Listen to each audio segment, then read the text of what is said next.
Estamos aquí para dar a conocer el libro Mathematical Modeling in Science and Engineering, An Axiomatic Approach, cuyos autores son el doctor Ismael Herrera y el profesor George Pinder. El libro presenta una metodología novedosa en el proceso de enseñanza-aprendizaje, con el ánimo de facilitar la tarea de los estudiantes y profesionales interesados, mediante un enfoque simplificado que permite al mismo tiempo generalidad y amplitud de aplicaciones. El enfoque axiomático escogido por los autores provee una herramienta poderosa para dominar los principios básicos de los modelos matemáticos y computacionales usados en ciencias e ingeniería. El libro, diseñado para un curso de un semestre de duración, puede cubrir de esta manera una cantidad de tópicos que en otras circunstancias llevaría varios semestres completar. He consultado el libro deteniéndome en algunas de sus secciones, logrando captar de él virtudes evidentes, entre las cuales se encuentran la sencillez del lenguaje y la formalidad que requiere un texto de esta naturaleza. Sin embargo, el texto será ampliamente comentado a continuación por quienes me acompañan en la mesa y tienen la autoridad académica para hacerlo. El doctor Álvaro Aldana, quien es graduado del MIT, después estuvo como profesor en la Universidad de Princeton y fue director del Instituto Mexicano de Tecnología del Agua. Hoy es consultor privado y colaborador del Instituto de Geofísica. La doctora Graciela Herrera, quien es graduada de doctorado de la Universidad de Vermont y estuvo también como investigadora en el Instituto Mexicano de Tecnología del Agua, y hoy pues nos honra que esté entre las filas de los investigadores de este instituto. Serán quienes comenten el libro. Por tanto, no es mi propósito entrar en detalles de su contenido, pero sí resaltar el hecho de que quien fuera promotor y coautor del texto es uno de los líderes académicos más distinguidos del Instituto de Geofísica, pionero indiscutible en el campo de la modelación matemática y computacional, incansable buscador de aplicaciones concretas a los métodos que desarrolla, maestro y formador de varias generaciones de investigadores, docentes hoy incorporados a diversas instituciones de nuestro país y el extranjero, cuya labor ha sido merecedora de reconocimientos en ámbitos diversos de la actividad científica e institucional. Estoy seguro de que la experiencia y acumulación de conocimiento que una trayectoria como la del doctor Ismael Herrera, empleadas en el texto cuya publicación hoy nos reúne, son garantía que tenemos un producto de primera calidad al servicio de quienes desean aproximarse profesionalmente al campo de la modelación matemática. Pues sin más comentario, quisiera dar paso a primero la presentación del libro por el doctor Ismael Herrera y después a los comentarios de Graciela y Álvaro. Como hay presentaciones PowerPoint y de lo que se trata es de que vean las presentaciones y no a nosotros, les vamos a pedir un momento para que desalojemos la mesa y bajen la pantalla. Gracias.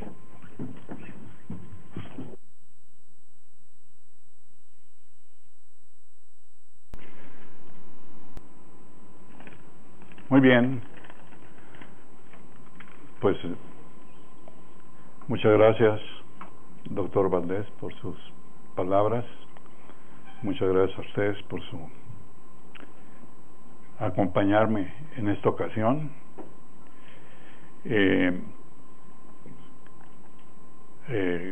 ¿Cuál es el motivo por el que estamos? Ya lo dijo el doctor Valdés. Recientemente, de hecho en el mes de marzo, se puso en venta, apareció publicado el libro Mathematical Modeling in Science and Engineering, An Axiomatic Approach, que publicamos con Wale, y para mí la publicación de este libro me causa especial satisfacción por varios motivos. Desde luego he publicado algunos otros libros, pero como digo, este me causa especial satisfacción. Por un lado, el libro surgió de un curso que introdujimos aquí en la UNAM, en el posgrado, en el cual han participado muchos estudiantes. Veo aquí, por ejemplo, al doctor Martín Díaz, quien fue uno de los alumnos que se formaron con esta manera de enseñar, y por otro lado pues refleja en buena parte mucho de mi propio desarrollo, que en realidad ha sido un esfuerzo para poner al servicio de las nuevas generaciones pues la experiencia y de toda una vida, ¿no? Pues esos son algunos de los aspectos especiales desde un punto de vista personal del libro, pero quisiera pues destacar cuáles son los aspectos y que desde un punto de vista académico y científico tiene el libro. Yo considero que son tres los aspectos principales. Por un lado, el tema general al cual está dedicado, que es la modelación matemática y computacional, que por otro lado utiliza la axiomática como método de enseñanza y aprendizaje. Desde luego, la axiomática es algo que se toma muy en cuenta y se habla muchísimo de ella en matemática pura, pero muy pocas veces se hace en matemáticas aplicadas.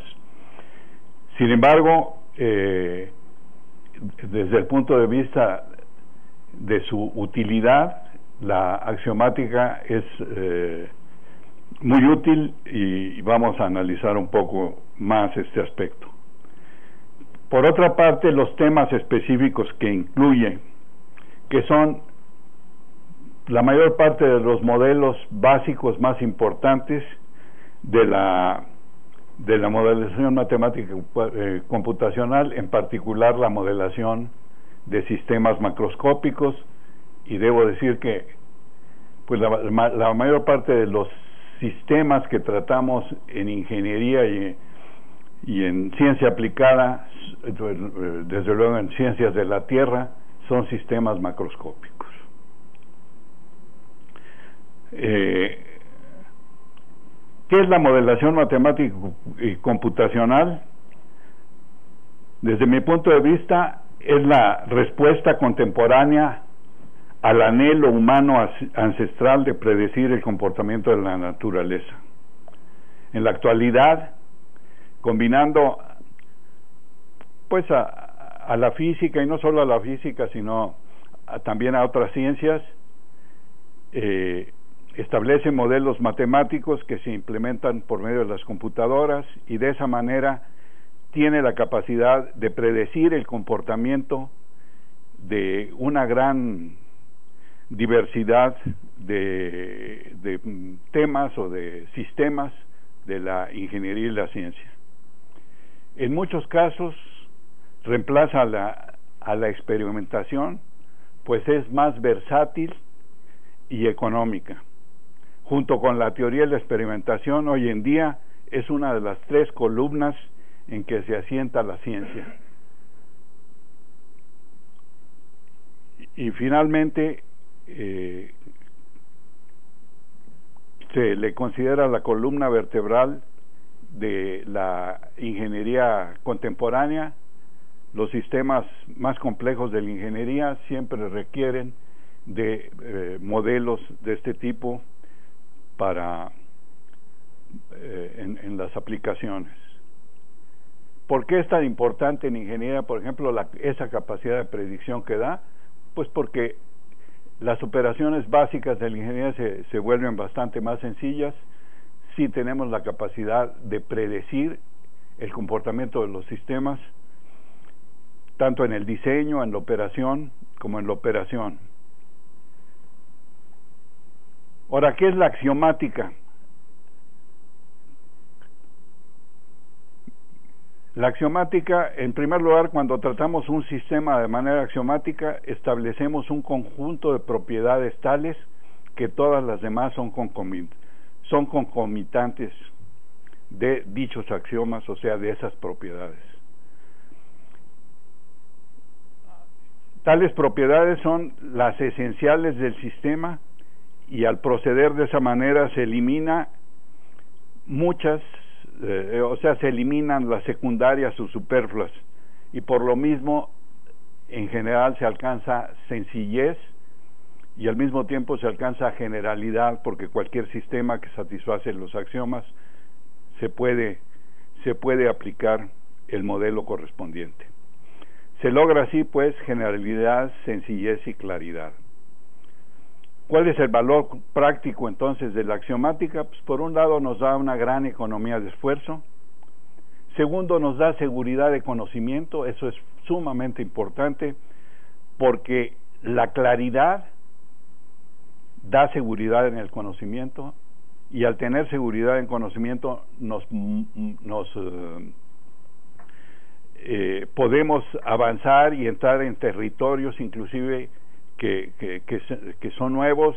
Podemos actuar como pioneros en campos que de otra manera no podríamos. También acelera la rapidez del aprendizaje y al mismo tiempo abre nuevas posibilidades. Casos no previstos están incluidos en tales modelos cuando se plantean de manera axiomática. El libro,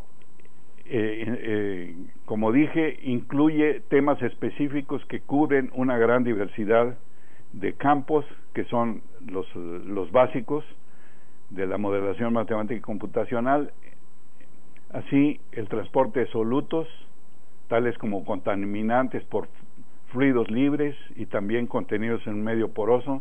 Fluidos libres, pues desde luego la contaminación, los modelos de la contaminación atmosférica, la contaminación en las aguas subterráneas, cosa similar, pues en ese caso los contaminantes están contenidos en fluidos en un medio poroso. Flujo de fluidos libres y contenidos en un medio poroso, mecánica de sólidos, elasticidad, flujo y transporte en fluidos multifásicos, incluyendo recuperación mejorada del petróleo. Naturalmente, de todos estos temas, la cobertura del libro son los rasgos más básicos y más esenciales los que aporta.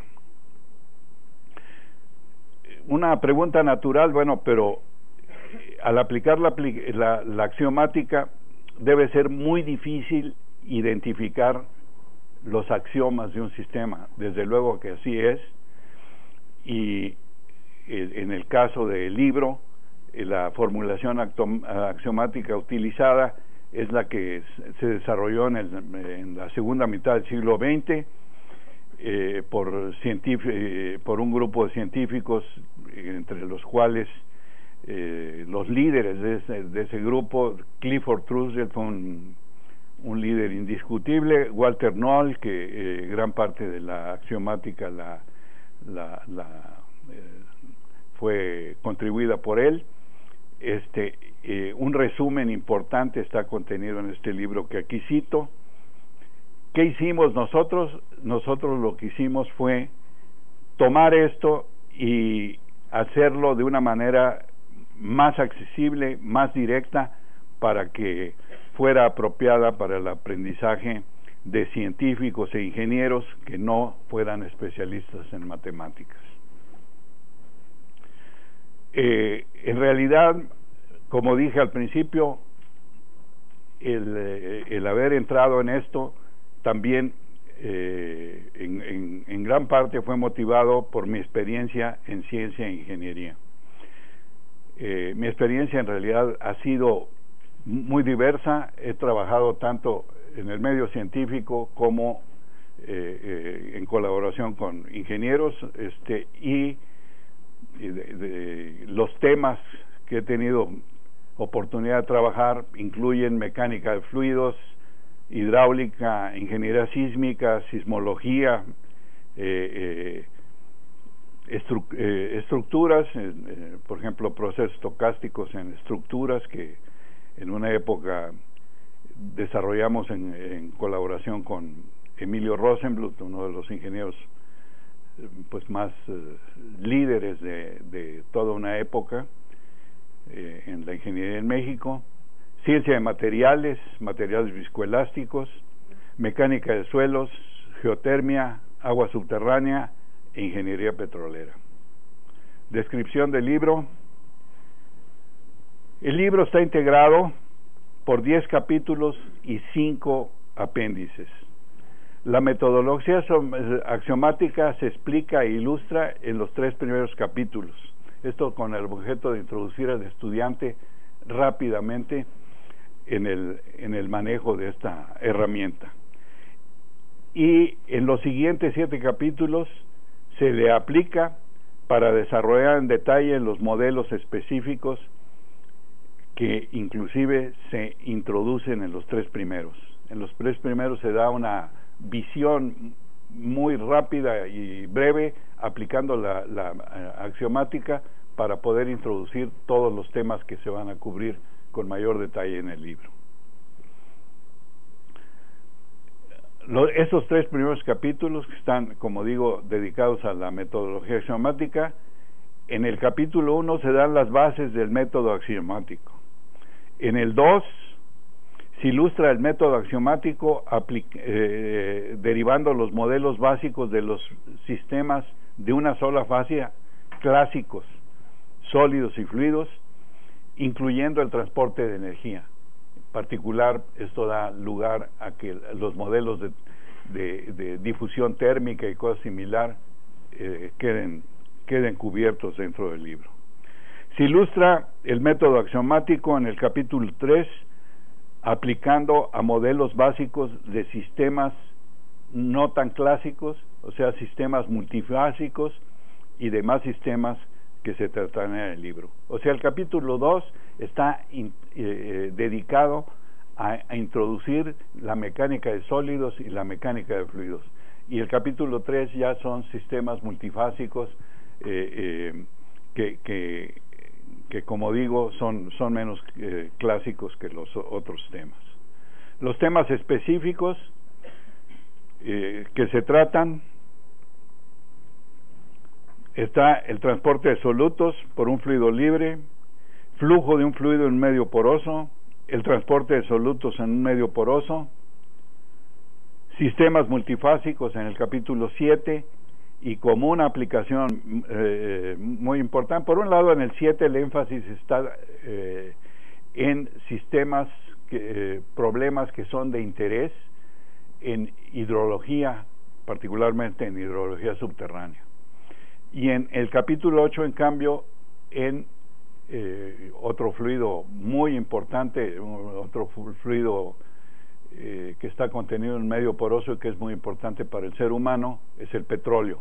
Entonces, el capítulo 8 está dedicado precisamente a la producción petrolera, y en particular se tratan los modelos, algunos de los modelos básicos de la recuperación mejorada del petróleo, que en la actualidad es una de las 2 vías para mantener el suministro de petróleo a nivel mundial. La otra es la exploración, que muchas veces tiene que ir da lugar a los grandes problemas de explotar petróleo a grandes profundidades del océano, por técnicas de recuperación mejorada se amplía el rendimiento de los yacimientos, y esa es una forma también que está contribuyendo mucho a mantener el suministro de petróleo en el mundo. Desde luego, para México este es un problema sumamente importante. El capítulo 9 está dedicado en particular a la elasticidad lineal, aplicando las nociones generales de la mecánica de sólidos y fluidos que se estudian en el capítulo 3, según mencioné antes, el capítulo 2, de hecho, según mencioné antes, y el capítulo 10 está dedicado a la mecánica de fluidos. O sea que realmente la cobertura es pues bastante amplia. Resumen del procedimiento para derivar los modelos de una gran diversidad. No tan solo, o sea, esta metodología tiene bastante importancia en sí misma, independientemente de que nos da la base para tratar esa gran diversidad de problemas que se plantean en el libro. ¿Por qué? Porque cuando nos enfrentamos con sistemas nuevos, por ejemplo, en el caso de la recuperación mejorada, nosotros no habíamos trabajado, cuando empezamos a estudiar esto, pues no habíamos trabajado en esa área y pudimos entrar rápidamente utilizando la metodología axiomática porque funciona independientemente de cuál sea el sistema. O sea, sistemas que no hemos estudiado antes les podemos plantear. Entonces, el método axiomático proporciona un modelo matemático básico aplicable a cualquier sistema macroscópico. Y el modelo matemático básico de los sistemas macroscópicos funciona entonces como un machote en el cual se incorpora toda la información científica y tecnológica necesaria para convertirlo en un modelo capaz de predecir el comportamiento. Y ese es realmente el procedimiento sistemático que se sigue en el libro. Desde luego, como digo, es un marco general que nos orienta en cómo avanzar. Sin duda, cada problema tiene dificultades particulares que requieren atención y que en ocasiones inclusive pues pueden detenernos en la capacidad para modelarlos, para establecer modelos capaces de predecir su comportamiento. ¿Cómo se construye? También esto quiero aclarar, porque colocar pues dentro de una perspectiva general la contribución de este libro. En la construcción de un modelo matemático computacional, primero se desarrolla un modelo conceptual en la cual se definen cuál es el objetivo del modelo, cuáles son los fenómenos que estamos interesados en incluir, etcétera.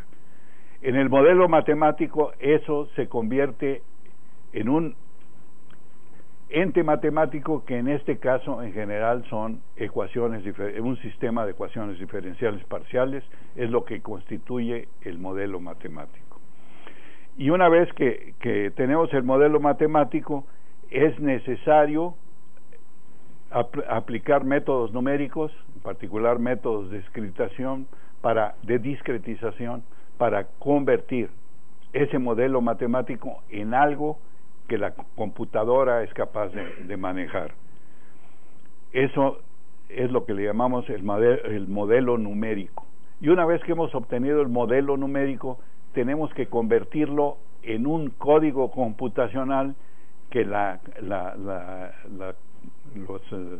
herramientas computacionales puedan manejar. De tal manera que este libro no es un libro que abarque todos los aspectos de la modelación matemática computacional, sino que está dedicado en particular al desarrollo de los modelos matemáticos básicos. Pero la metodología que se da es, independientemente de cuál sea el sistema, tenemos un modelo, una forma de poder establecer ese modelo matemático. Esto es, por otra parte, muy importante en la formación de las nuevas generaciones, porque la visión de cómo está integrado, finalmente uno de los grandes objetivos de la ciencia, uno de los grandes motores de la ciencia, pues ha sido precisamente el propósito de predecir el comportamiento de los sistemas, tanto naturales como no naturales, que sean de interés para el ser humano. Y la forma en que se integra todo eso da una madurez mental muy importante. Además de eso, quien tiene la visión del modelo puede identificar cuál es la información que necesita para poder predecir su comportamiento. Consecuentemente, eso nos lleva a formar líderes que puedan diseñar proyectos por ejemplo, para recolección de trabajos de campo, qué tipo de información es la que se necesita, qué tipos de trabajo de campo es necesario hacer, qué tipo de trabajo de laboratorio es necesario hacer, etcétera, etcétera. O sea, contribuye en forma muy importante a la maduración de los estudiantes.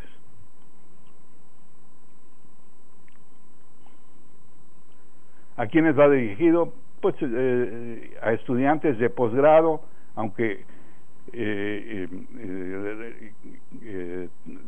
digamos puede ser intermedio en lo último año o cosa similar de la carrera o el posgrado. El libro es adecuado como un texto de un curso semestral, también como recurso para la educación continua, para contribuir a elevar el nivel de la enseñanza sería necesario entrenar un grupo de maestros en esta forma de enseñar, que no es lo habitual, desde luego. Agradecimientos. Pues el libro en particular está, la dedicatoria del libro está dedicado el libro a la universidad, a la UNAM, además de la Universidad de Brown, donde me formé. En la universidad me formé en física y matemáticas básicas, y en la Universidad de Brown hice el doctorado en matemáticas aplicadas. Aquí aprendí en particular los paradigmas de pensamiento matemático, y en buena medida eso es lo que intentamos utilizando metodología matemática que aprendí en la UNAM. A George Pinder. George Pinder es un líder en la modelación matemática, fue además de eso, ha sido pionero en la modelación matemática y computacional en problemas de hidrología, particularmente hidrología subterránea. Como dije, trabajamos aquí en el libro durante un buen número de años, y finalmente cuando ya decidimos pasarlo a convertirlo en una publicación internacional, me pareció, le pedí a George que colaborara conmigo para convertirlo en un libro que fuera adecuado para su distribución internacional. Fue realmente muy amable de su parte el haber aceptado hacerlo, y desde luego en buena medida probablemente este libro se hubiera quedado en un buen deseo si no hubiera tenido yo la colaboración de George. Entonces expreso aquí mi agradecimiento. Por cierto, en septiembre tuve el gusto que me hicieran un homenaje, el propio rector lo presidió en esa ocasión, y George estuvo aquí, y su plática se llamó The Burden of a Book, y explicó precisamente esto que estoy diciendo, ¿no?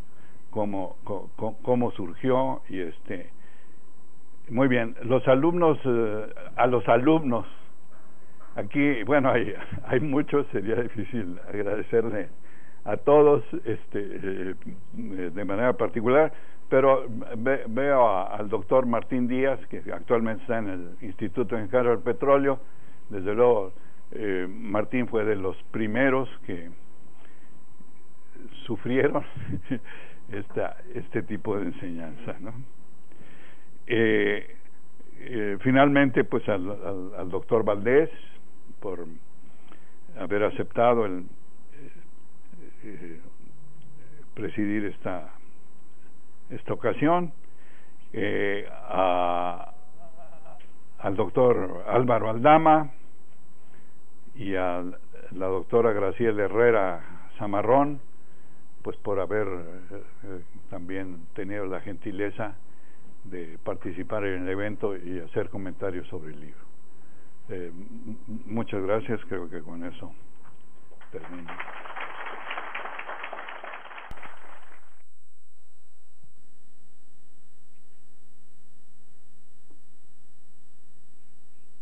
Bueno, me gustaría empezar pues felicitando al doctor Ismael Herrera, efectivamente, por la publicación del libro. como tantos de los que están aquí, a mí me tocó también ser estudiante del curso de modelación matemática. Yo hice mi maestría aquí en modelación matemática de sistemas geofísicos. Ahora tenemos el posgrado en ciencias de la Tierra. En esa época todavía era posgrado de geofísica, y de alguna manera creo que efectivamente todos los que hemos tomado el curso pues nos sentimos partícipes de la, digamos, pues de la elaboración del libro de alguna manera, aunque siempre a nivel de que fue probado también con nosotros, ¿no? Entonces, y por otro lado creo, como gente interesada y que trabajamos en modelación matemática, pues también le agradezco la publicación del libro.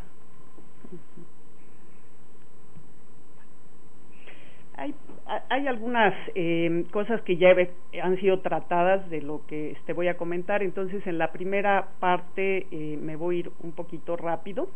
¿De qué trata el libro? Pues ya se comentó que es de la modelación matemática de procesos macroscópicos, y está enfocado a enseñar a desarrollar modelos matemáticos de estos procesos con sistemas de ecuaciones diferenciales. Ya el doctor Herrera ubicó muy bien la contribución del libro en el marco de la modelación matemática y computacional, entonces no voy a tocarlo. El método del libro: se introduce un método sistemático que permite abordar en forma clara y sencilla la modelación de los procesos macroscópicos. El método es axiomático, se postulan los axiomas o suposiciones en los que se fundamenta el modelo, y con base en ellos se hace el desarrollo matemático del mismo. Entonces, se incluye la posibilidad de que existan discontinuidades. Este punto no se había comentado y yo creo que es muy importante. El doctor Aldama me ha comentado que va a abordar más a este respecto, pero este hecho de poder incluir discontinuidades de salto en las variables que se modelan hace también al método muy general. Y el resultado es lo que yo le llamo un protocolo que sirve para llevar a cabo el desarrollo del modelo. Esto, de alguna forma, el doctor Ismael Herrera le llamó un machote, ¿no? El método está basado en el cálculo de balances. Entonces, la formulación axiomática de los modelos se basa en estos balances. En el libro se muestra cómo aplicar el método axiomático a los balances de masa, momento y energía. Es decir, podemos abordar muchos problemas con esta formulación, y en el libro se muestra cómo hacerlo. La utilidad de las herramientas desarrolladas, también ya se tocó algo de este punto, pero bueno, se pueden aplicar a un gran número de problemas en áreas muy diversas de la ciencia y la ingeniería. Yo puse aquí un listado pensando un poquito en los posibles intereses del auditorio. Se puede aplicar a muchas otras áreas, pero a nivel se puede aplicar en ciencias de la atmósfera, ciencias de la tierra, la geotermia, hidrología, oceanografía, sismología, vulcanología, como les digo, hay muchas otras. Y en ingeniería, pues puede ser ingeniería civil, ingeniería hidráulica, petrolera, química, sísmica, y como les digo, hay muchas más, ¿no? ¿Y a quién va dirigido? Pues a estudiantes y profesionistas de las disciplinas en ciencias e ingeniería que requieren la modelación matemática y computacional para predecir y entender sistemas complejos. Aportaciones del libro. Como ya se comentó, se basa en un método axiomático. Esto le da una gran generalidad, también claridad al establecer las hipótesis o axiomas explícitamente, y sencillez también se puede relacionar con esta cuestión de que se establece un protocolo que permite seguir pasos que conducen al modelo matemático. El uso de este método, bueno, se ejemplifica con un gran número de temas de interés, como es el transporte de solutos en fluidos libres, el flujo de fluidos en medios porosos, el transporte de fluidos en medios porosos, sistemas multifásicos, recuperación mejorada del petróleo, elasticidad lineal, mecánica de fluidos, ¿no? y es un libro que plantea una manera eficaz de formular los modelos. Entonces, esto a mí me parece muy importante, y como les comentaba anteriormente, bueno, yo aprendí esta área de la modelación, digamos, con material que posteriormente dio origen a lo que ahora se está publicando, y realmente como estudiante a mí me parece que puede uno ver el poder de estos métodos para lo que uno quiera desarrollar posteriormente.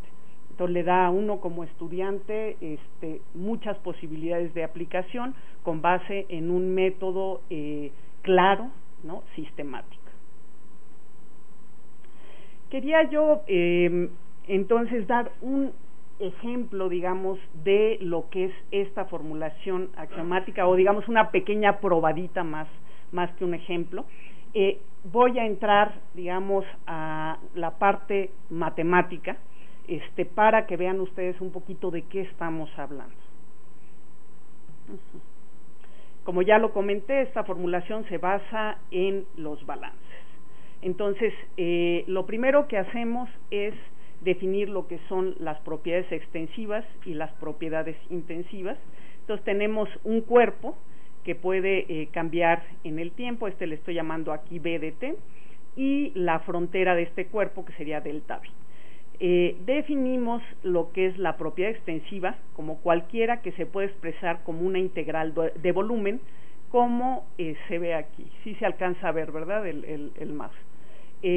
Entonces, tenemos asociada la propiedad extensiva como la integral sobre el volumen en el que estamos trabajando de una propiedad intensiva, que sería lo que aparece acá. Entonces, sería cualquier extensiva por unidad de volumen. Tenemos el axioma fundamental, que es la condición de balance, que dice que al transcurrir el tiempo las propiedades extensivas cambian únicamente porque se producen en el interior del sistema o porque entran por la frontera. Entonces, este enunciado lo traducimos matemáticamente a través, digamos, de esta ecuación. Entonces, aquí tenemos que el cambio en el tiempo de la propiedad extensiva es igual, ¿no?, a la integral de la G, que sería la generación de la propiedad extensiva sobre el volumen, más una integral sobre la frontera del vector de flujo de la propiedad extensiva. Entonces, la G representa lo que se genera o se destruye al interior del cuerpo, y la tau es tau.n representa lo que puede salir o entrar a través de la frontera. Las condiciones de balance en términos de la propiedad intensiva. A través, digamos, de un desarrollo matemático se puede ver que esta ecuación que tenemos nosotros aquí se puede expresar como una ecuación diferencial que aparece acá, ¿no? Entonces tenemos, digamos, la expresión que nos dice cómo cambia la propiedad intensiva en el tiempo y en el espacio a través de esta ecuación diferencial parcial. Bueno, cuando trabajamos con varias fases, ¿qué es lo que tenemos? Entonces tenemos que cualquier sistema continuo está caracterizado por una familia de propiedades extensivas y otra familia de fases. Entonces cada propiedad extensiva está asociada a una y una sola fase, a una y solo una fase. El modelo matemático básico se obtiene al aplicar a cada una de las propiedades intensivas la condición de balance correspondiente, y cada fase se mueve con su propia velocidad. Entonces, en este caso vamos a tener, por lo tanto, digamos, tenemos el volumen, pero que depende de la fase, porque como dijimos, cada fase se mueve con diferente velocidad. Entonces por eso nos aparece la B alfa y nuevamente su frontera. Tenemos la misma expresión que teníamos anteriormente para las propiedades extensivas, pero ahora tenemos componentes, o sea, podemos tener varias componentes en una sola fase. Entonces tenemos las fases que serían alfa desde 1 hasta m, y las componentes correspondientes, que serían desde beta desde 1 hasta n. Entonces tenemos el conjunto de propiedades extensivas, que son de E1 hasta En, y como ya dije, M es el número de fases, N por lo tanto tiene que ser mayor o igual que M. Bueno, las condiciones de balance global, entonces tenemos la expresión que teníamos anteriormente, ¿no?, pero ahora para el caso de varias fases, ¿no? Sí, esto está avanzando. Bueno, entonces tenemos nuevamente esta expresión, y aquí es muy importante ver esta cuestión de que para cada propiedad extensiva tenemos una propiedad intensiva, porque esto va a jugar un papel en la formulación del modelo. Entonces, nuevamente, a través de derivaciones matemáticas se obtienen entonces el sistema de ecuaciones diferenciales parciales, que serían a lo que le estamos llamando el modelo matemático básico. Entonces, ¿en qué consiste el protocolo del que hablábamos? Entonces tenemos el protocolo del método axiomático, ¿no?, para formular los modelos de la física macroscópica, que sería identificar la familia de las propiedades extensivas. Eso fue un poquito con lo que empezamos en la formulación. Obtener el modelo básico del sistema, que fue este desarrollo que les mostré, que estaría constituido por el sistema de ecuaciones diferenciales y las condiciones de salto. En la derivación que les mostré no estamos incluyendo la parte de las discontinuidades de salto, pero en la formulación general, y como ya comenté, el doctor Aldama va a hablar un poquito más de esto, se incluyen estas condiciones de salto. Ajá. Y bueno, y finalmente, después de esto, lo que se tiene que hacer es incorporar el conocimiento físico del sistema a través de lo que llamamos las relaciones constitutivas. Entonces, ya teniendo pues protocolo, ¿no?, ya teniendo el sistema de ecuaciones diferenciales, lo que hace falta es incorporar este conocimiento para ya que el modelo describa las condiciones específicas del sistema que estemos modelando. Bueno, entonces, con esto terminaría. No los quiero cansar, pero lo que me interesaba era que vieran específicamente a qué le estamos llamando el protocolo, a qué le estamos llamando esto del modelo axiomático, y a qué nos lleva, y a la sencillez pues con la que derivamos estos modelos de ecuaciones diferenciales parciales. Entonces, muchas gracias y nuevamente felicitaciones.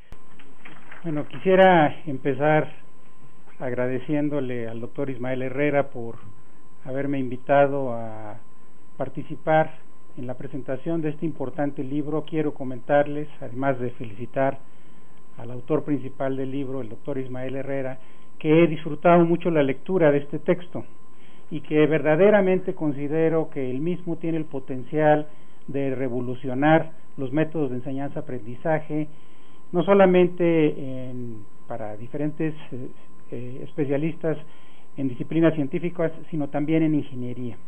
En el primer caso, sobre todo cuando hablamos de matemáticos, introduce al lector o al estudiante de una manera muy sencilla a la modelación de diversos sistemas. Como ya se dijo, provee un protocolo general que muy fácilmente se puede traducir en aplicaciones específicas. Por otro lado, en el caso de los ingenieros, les da la seguridad de utilizar herramientas muy generales que después se pueden aplicar a una gran variedad de sistemas, sean naturales o creados por el hombre. Habiendo dicho lo anterior, bueno, esta ecuación es ineludible, ya la presentó Graciela, y pues simplemente quisiera recordarles la notación, en donde a psi le llamamos la propiedad intensiva, que es una propiedad por unidad de volumen, a E la extensiva, y una de las digamos consideraciones de carácter general es que esta propiedad extensiva se define en un cuerpo o en un volumen que puede evolucionar con el tiempo, se puede mover, se puede deformar como nosotros queramos. estas consideraciones surge la ecuación de balance global, que pues básicamente lo que nos dice es que la tasa de cambio en el tiempo de la propiedad extensiva es igual a la producción o destrucción interna que se da dentro del cuerpo, más el flujo neto a través de la frontera y también la producción o creación en un choque. Aquí, Graciela, a diferencia de esta ecuación con la que presentó Graciela, es que aquí se prevé la posible existencia de un choque.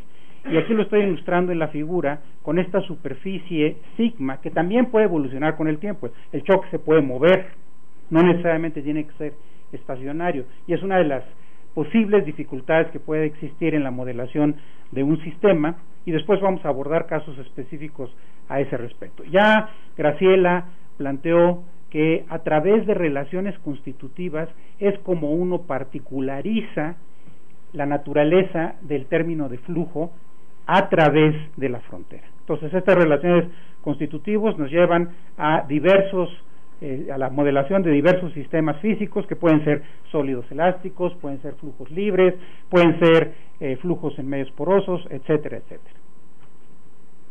Una herramienta muy importante dentro de todo este contexto es el uso del teorema de Gauss generalizado. Y es generalizado porque precisamente incorpora la posible existencia de un choque a través del cual las cantidades de interés, en este caso U, el vector U, pueden experimentar un salto. Esta es la notación para el salto. Necesariamente uno, en forma convencional y a comodidad del usuario, define una orientación del choque que tiene un lado positivo, un lado negativo, y el salto simplemente se define como la diferencia evaluada en el choque entre el lado positivo y el lado negativo del propio choque de los valores de la cantidad de interés. A través del uso de esta ecuación se puede traducir la ecuación de balance global en una expresión de este tipo, en donde ahora ustedes notarán que existe un salto evaluado en la superficie del choque del término de flujo. Esto, insisto, es muy importante porque le da al estudiante la seguridad de manejar situaciones en donde existe la complejidad asociada con la existencia de un choque. Y en realidad no tiene mucha dificultad su manejo en la manera que es presentado en el texto. Quisiera regresarme a la ecuación de balance global en su forma inicial, porque, y esto lo voy a hacer referencia al final de la plática, el libro presenta un ejemplo muy didáctico, que es la pregunta: ¿cuántos vehículos automotores o automóviles existen en un país? ¿Y cuánto cambian en el tiempo, de un año a otro, digamos? Bueno, pues eso depende de qué tantos vehículos se produzcan. Creo que nos pidieron usar el mouse para que se pueda ver en la videoconferencia, ¿verdad? De cuántos vehículos se produzcan al interior del país y cuántos se destruyan, o sea, se conviertan en chatarra, digámoslo así, ya no estén dentro del parque vehicular total del país. Y a esto se le tienen que sumar las importaciones y las exportaciones, ¿no? Entonces eso le ayuda al estudiante a comprender muy fácilmente lo que quiere decir la ecuación de balance global.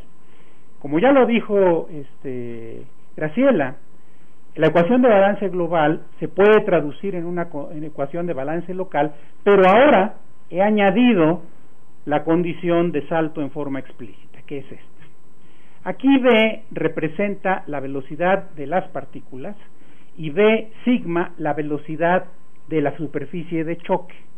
Entonces resulta que esto es una condición que se debe cumplir en el choque precisamente, mientras que la ecuación diferencial de arriba se cumple en todo el cuerpo, con excepción del choque. Entonces, una pregunta que nos puede asaltar es: bueno, hablamos mucho de choques y les estamos dando mucha importancia, pero ¿qué tan comunes son los choques? Pues resulta que son comunes. Entonces, ven ustedes, por ejemplo, la primera foto es una foto muy bonita de un avión caza de la Marina norteamericana que está viajando a velocidad transónica, y de hecho es el momento en que se rompe la barrera del sonido. Y aquí lo que podemos apreciar es esta especie de nube que representa la condensación de partículas de vapor de agua, y se forma en efecto una nube. Además se escucha un estruendo muy fuerte que se llama boom sónico o explosión sónica, que se puede escuchar a gran distancia y que ocurre cuando el avión rompe la barrera del sonido. Una vez que el objeto va viajando a velocidad supersónica, entonces pasa una cosa muy curiosa. El aire circundante, que todavía no es afectado, aquí estamos viendo el movimiento de una bala.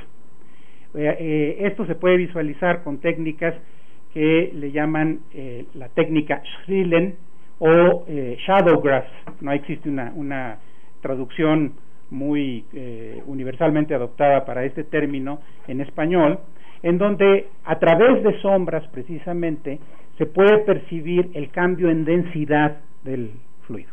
Entonces resulta que aquí tenemos una bala que está viajando a velocidad supersónica, y el fluido, que aún no es afectado por su movimiento, se mueve, o ya sea está estático o se mueve a velocidad subsónica. Pero el fluido que es afectado por el movimiento de la bala se mueve a velocidad supersónica. Entonces lo que nosotros vemos aquí es el choque. Esta frontera es el choque. Y a través de esa frontera se da un cambio abrupto, tanto de presión como de densidad. Y entonces pues ocurre, aquí está ilustrado esto en forma bidimensional, pero aquí este dibujo lo que intenta es ver qué pasa cuando se dispara una pistola Magnum, y realmente pues es un fenómeno tridimensional. Esto hasta lo han ilustrado en películas como Matrix, en donde Neo, el protagonista principal, se mueve muy rápido y elude las balas, pero se ve cómo la bala va viajando y cambiando la densidad del aire, ¿no? Es un efecto muy atractivo visualmente. Este tipo de choques también ocurre en hidráulica. Aquí tenemos una condición que cuando uno lo ve por primera vez parece ir en contra de la intuición. Resulta que en hidráulica lo que es análogo al flujo supersónico se conoce como flujo supercrítico, y lo que es análogo al flujo subsónico se conoce como flujo subcrítico. Y es un fenómeno muy parecido, incluso desde el punto de vista matemático, es regido por ecuaciones muy similares. Entonces, esto es un canal de pruebas. Aquí a veces aparece la flechita y a veces no. Aquí está. Esto es un canal de pruebas en un laboratorio, y aquí pueden ver que el agua se está moviendo con una velocidad muy rápida, pero que la profundidad o el tirante del agua es muy pequeña. Y de repente, si se dan ciertas condiciones adecuadas, el agua literalmente salta en una distancia muy corta. Eso se modela como si fuera una discontinuidad. Entonces ahí el salto, digamos, que se da, literalmente es un salto en la profundidad del agua. La dirección del flujo es de aquí hacia acá, o sea, de izquierda a derecha, aunque parezca mentira, ¿no? Pero resulta que lo que pasa aquí es que el flujo de alta velocidad tiene tal energía cinética que es capaz de vencer la resistencia de las fuerzas de presión que están representadas por el incremento en la profundidad o el tirante. Aquí lo que vemos abajo es lo que se llama una onda de marea. Cuando un río, en su parte final que desemboca en el mar, está sujeto a efectos de marea y viene una marea alta, estas zonas generalmente se llaman estuarios, entonces puede ser que bajo ciertas condiciones viaje una onda de río abajo hacia río arriba. Y esta onda se llama onda de marea, y aquí vemos esta propagación. De nuevo, esto representa un salto en la profundidad del agua. Esta también es una foto muy interesante, en donde vemos estas ondas, que se llaman ondas rodantes, que son pequeños choques que surgen debido a una inestabilidad muy interesante que se presenta debido a que el conducto del fluido tiene resistencia al movimiento, ofrece resistencia al movimiento. Si tuviéramos un recipiente o un conducto del fluido muy liso, este tipo de fenómeno curiosamente no aparece. Y entonces lo que pasa es que las partículas que están en la superficie empiezan a viajar más rápido que las que están ligeramente abajo, y entonces como que les ganan, y entonces se forman estas pequeñas discontinuidades. Quiero aprovechar esta lámina para comentarles lo siguiente, porque después va a ser relevante. Aquí vemos que esto se construye como un dispositivo de seguridad de una presa, en donde aquí lo que podemos apreciar es la cortina de la presa.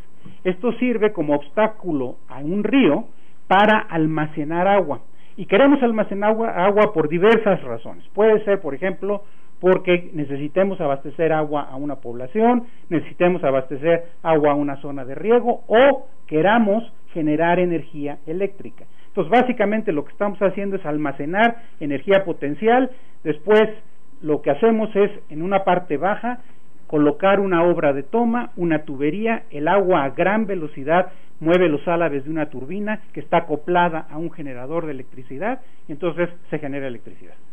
Pero nosotros no podemos permitir que cuando viene una avenida, o sea, una gran cantidad de agua en la época de lluvias, la presa sea sobrepasada por el agua. Porque, por ejemplo, en este caso, que es una presa de materiales sueltos, lo que eso produciría sería la falla catastrófica de la presa, porque empezaría a fluir el agua sobre de la misma, erosionaría la cara de la presa, y entonces se destruiría completamente, causando una enorme destrucción río abajo o aguas abajo del sitio donde se encuentra colocada la cortina.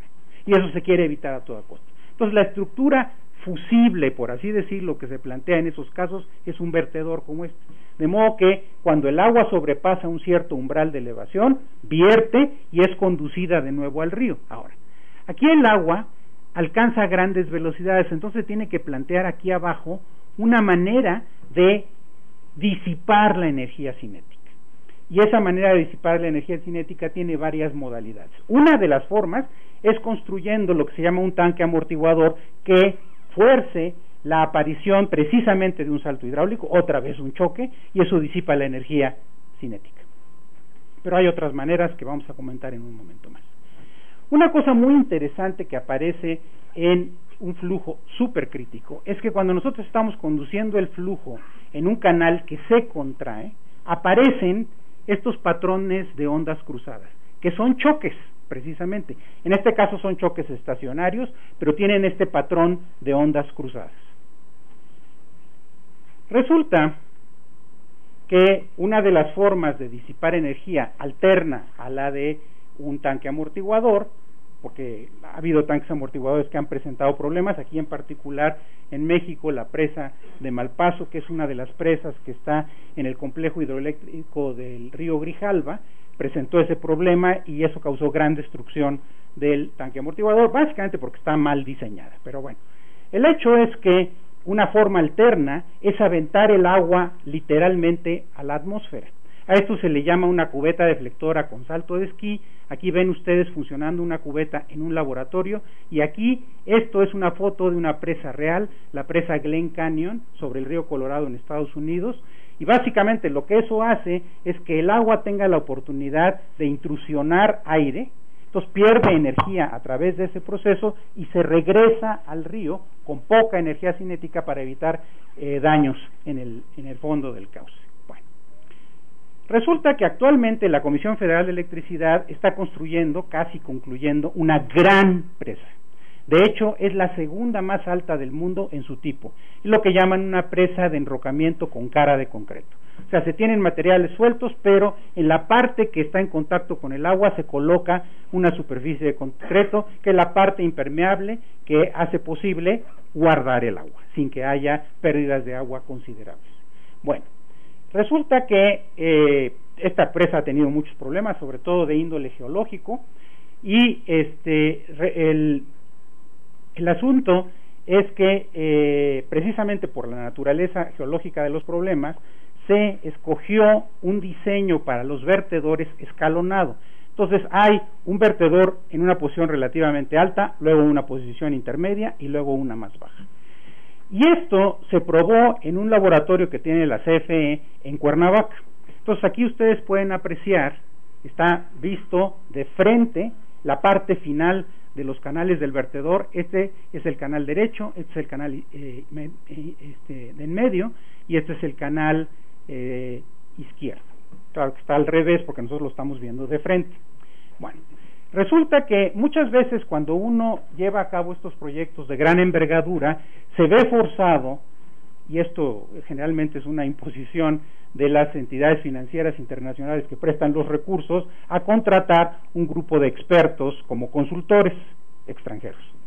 Entonces, pero luego los consultores extranjeros tienen ocurrencias, ¿verdad?, que a las que no necesariamente les tiene uno que siempre hacer caso. Entonces, uno de estos consultores tuvo la ocurrencia de decir, yo vi una vez en China, que ahorita los chinos están construyendo presas como loquitos,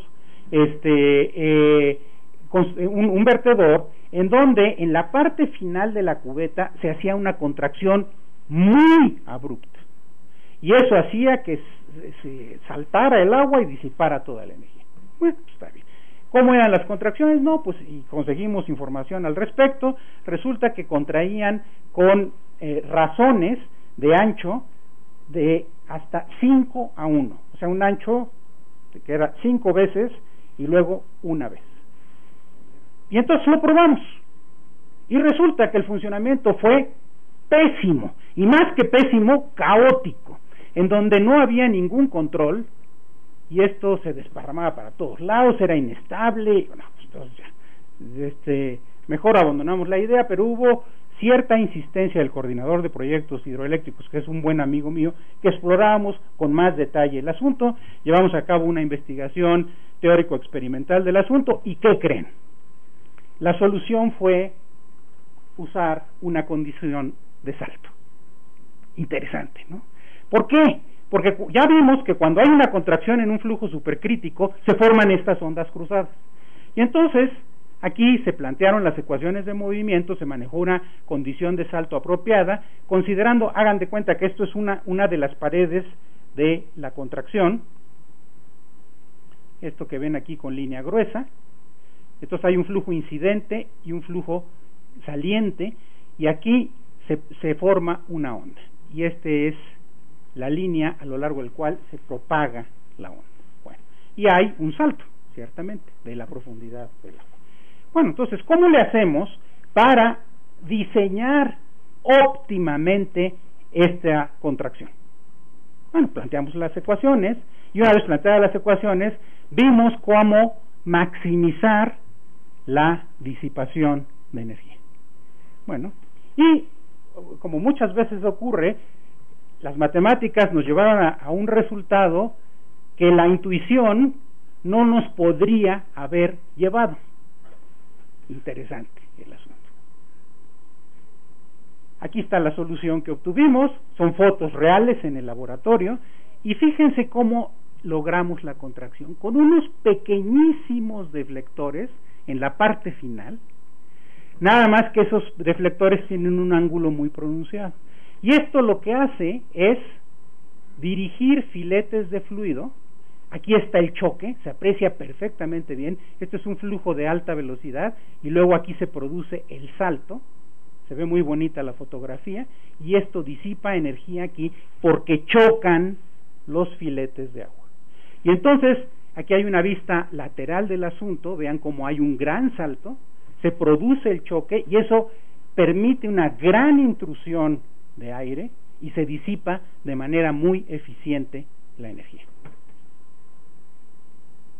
Quisiera terminar con algo que me pareció genial en el libro. Me gustó muchísimo este ejemplo tan sencillo, que es utilizar la ecuación de conservación de masa de un fluido incompresible en medio poroso para obtener una condición muy interesante que generalmente se maneja en modelos de fluidos que se mueven a través de medios porosos. Aquí epsilon representa la porosidad, y V la velocidad de las partículas de fluido.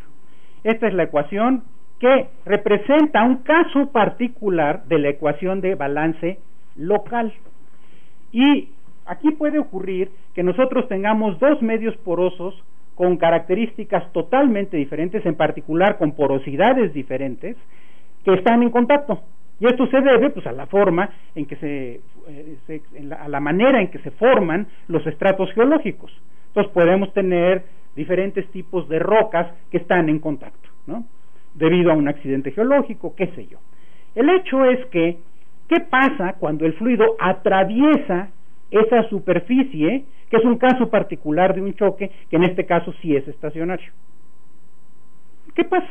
Bueno, resulta que la condición de salto particular se reduce a esta ecuación, pero generalmente en los modelos no se maneja la velocidad de las partículas, sino el producto de la misma con la porosidad, que es lo que se llama la velocidad de Darcy.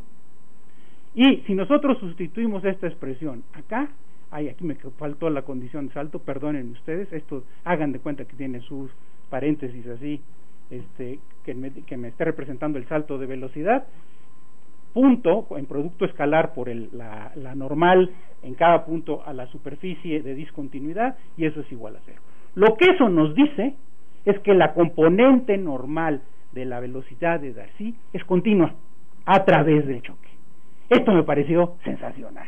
O sea, de una manera muy sencilla, a partir de un principio general, llega uno a un resultado particular.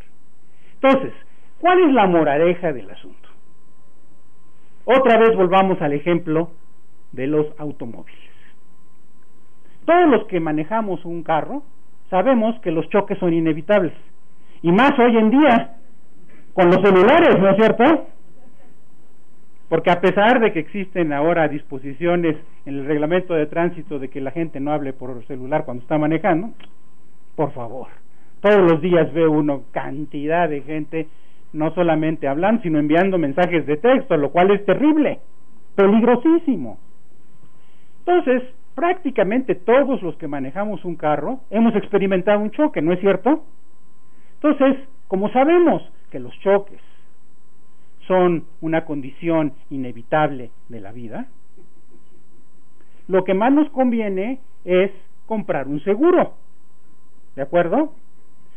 Como sabemos que los choques son una condición inevitable de los sistemas físicos, más vale que compremos el seguro del método axiomático de modelación matemática y computacional. Muchas gracias.